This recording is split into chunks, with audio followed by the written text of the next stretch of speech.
Yes, mbaniriza akadde kano banange mwasibye mutya muli mutya mwena abagifollowinga and bagita Fadi TV nkugamba nti oli w'amaanyi nnyo gwe namfollowinga nawe ya subscribinga n'onyiga n'ekkade naye nkugamba nti wakola ky'amaanyi okubanga wa subscribinga n'onyiga n'ekkade negamba nti comment section eri awo wansi awo oba kabuntere mu comment section ate osigale nga ogifollowinga. Nabatanzi Aromatic yabadde teekateeka kubanga munnange emwogera endagaano okubanga adda mu nkambi ya Aromatic okuddamu okubanga azannya firimu naye alabika nga munnange eyaganye okusaba okwo contract alabika nga eyagiganye wetegeeza amawulire agatambulatambula akadde kano ku mitimbagano egya social media ku mukolo gwa Facebook agalaga Nabatanzi baadde bagala kubanga baddamu kubanga bakola kibamuwa endagaano okuddamu okubeera memba wa Aromatic jjukira nabagamba nti Nabatanzi alina ekibiina kyazanyira mu firimu kyebayita Jango Productions era nga kya multi choice DSTV ekikwasaganya ekibiina ekyo. Nabatanzi mwazanyira movies akadde kano era nga firimu ezo ziragibwa ku Aromatic. Abantu mwena nga omuntu yenna ng'olina DSTV ndowooza Aromatic ogitegeera bulungi era firimu za Nabatanzi ndowooza otera okuziraba kubanga zibeerako. Balina Aromatic Prime ndowooza oba ne Aromatic Africa waliwo Aromatic Prime waliwo ne Aromatic enjerere etali Prime. Kati kwezo zombi okubeera firimu z'aba Nabatanzi. Nabatanzi kyaganya okubanga adda mu Aromatic. Bigambo bingi nnyo ebyogerwa kuva mu mwaka ogwedde ogwa 2024 nakakati bikyayogerwa nga beebuuza kya Nabatanzi okubanga ava mu Aromatic. Nabatanzi ekyamugye mu Aromatic yeekokola Nampijja Frolence ye nga ye gwekokola gwagamba nti yakola ki nti yamusindikiza okubanga ava mu Aromatic nti era yamulemesa okubanga alizanninga okuva mu nkambi ya Aromatic. Abasinga yobuuzi lwaki Nabatanzi Nampijja bafunamu obukuku lwaki bafunamu obukuku bantu bangi bazze bagamba nti oba oliawo nti yali musajja oba oliawo bayagala ku musajja manyi nabagamba ebitabula abakyala si bingi nnyo oluusi ebibaleetera okubanga baawukana. Emikwano gy'abakazi tekitera kuwangala gwe tubeera ne mukano gwo nolowooza nti nomujja kuwangala lubeerera abakazi baawukana ekya n'eggulo busonga butono nnyo bubaawula busonga butono nnyo bubaawula ate kitali ku baki ekitali ku basajja naye ng'ensonga ze zimu ezitambulatambula akadde kano Nabatanzi yagaanye okubanga adda mu nkambi ya Aromatic. Yagamba nti Nampijja nti yamuyisizaako bubi ye nga Nabatanzi kyeyekwasa naye nze ndaba eyo ensonga si eryawo nti munnange nti nkwafunye ensokotera omuntu okubanga alizayininga nga mbabaka waliwo ekyatuukawo. Abantu bangi bagamba nti yali musajja nti yakola kyabaviirako okubanga baawukana abalala bagamba Nampijja nti asinga Nabatanzi obulungi. Manye ebitabula abakazi si binene nabagamba si binene. Omukazi ayinza mukazi munne ng'alina ebbiina ddene n'awulira obusungu n'abeera ng'amuwalana ndaba n'ab'okumizigo abo mu kuwalana bannaabwe wala munne ng'alina endoddo nnene atandika omuwalana naye gwe omanyi gwe abakyala gwe ate abakazi bonna bafaanagana bonna enneeyisa bafaanagana enneeyisa n'okuwalana n'empalana zirina njawulo.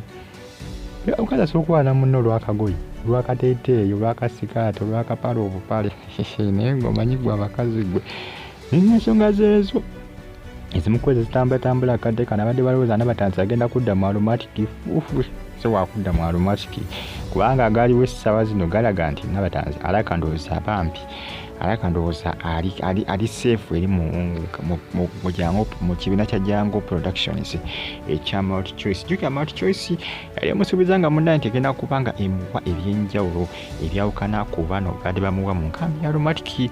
Oba oliawo ndowooza bakola ki bametera okubanga akyusa mu ndowooza ne bwe yandibadde wakudda mu Aromatic ndowooza bametera okubanga akyusa mu ndowooza newankubadde abasinga bagamba nti Aromatic ne bwe beetaddewo ndowooza ng'egambye nti ketekewo ensimbi nga zisingiza multi choice zigenda kubanga esasula Nabatanzi buli episode. Omanyi buli episode gye bazannya babasasula akoma kuwulira mbu ebaya mitwalo oba 10 oba 15 buli oba paadi oba buli episode oba buli siini. Manyi firimu zo za bbeeyi ssebo bamuvi actress si balayisi munnange buli muzaale bazannyi ba firimu balayisi ababbeeyi muntu wange buli kasini kazannyako musimbi gwafunako Bunzo ziraba ng'entalo ne bagenda okumalako episode namba. Jjukira mu busiini mu episode osooka obuzanyinga mu episode ng'alimu emirundi zange ena. Jjukira buli sirimu baba bagikusasula emitwalo 10 ba 15. Jjukira buli lunaku lw'oba ogenza okuzannya. Negwe abasajja bateeka ssente mu kuzannya firimu omwo ggwe. Bateeka ensimbi mu kuzannya firimu ekya mazima. Oli bateeka ensimbi mu kuzannya firimu. Abazannyi b'Uganda kati babbeeyi nnyo. Bali mulowooza mbu balayisi. Babbeeyi. Abasajja bateekamu ensimbi. Luba wateeka omusimbi mu kuzannya firimu muno, abazannyi babateekamu ensimbi nga bw'okiwulira. Abateekamu ensimbi. Taagala abazannyi be kubanga basiiwuufu, ayagala babeere nga banyirira bayakaayakana byonna byonna nga bitiriba biti. Naye ng'ensonga zeezo Nabatanzi talebedde kubanga adda mu nkambi ya Aromatic obwa njawukana eri Nampijja. Erabika ndowooza yakola ki? Yametera kubanga munnanga ava. Nampijja yava neeyowozaako n'agamba talina buzibu ku Nabatanzi. Ngabekakawo baali bambi beeyitanga n'abasisita mwaka gwa 2022-2023 nga bakyali ba mukwano. Bano baawukanye 2024 bannampijja ndowooza ne Nabatanzi. 2024 ndowooza ng'atandikaawo beeyitanga basisita naye kati Nampijja amuyitira muwala. Yagamba nze omuwala simunaako buzibu. Bayita abakazi, ate abakazi oba bagambye kwawukana beewalana. Oli nga ne bw'ayisabula kuwandawo ddusu. Era nze nkiwa ku bana ababiri kuliko agenda okuva ku BBS aveekewo omulimu nze mbabuulira. Oli abanda kuwandira munne eddusu. Empalana y'abakazi baba beewalana kuba kwewandulira amalusu nze mbabuulira. Gojja kulaba temulaba mu Aromatic temwavaamu omwo era teyagenda. Mujja kulaba ngera ne ku BBS kuliko avuddeko. Ate bagala kwetunulako nga beekoowa. Byebyo bimuko ebitambulatambula akadde kano mwongera kubanga mu followinga Fadi TVUG. Bagamba nti muli b'amaanyi okubanga mugi followinga. Waliyo Fadi UG News. Kwosandike BTV wali ate ne RTV Uganda naawo. Zina muzi following zina YouTube channel zange ezo.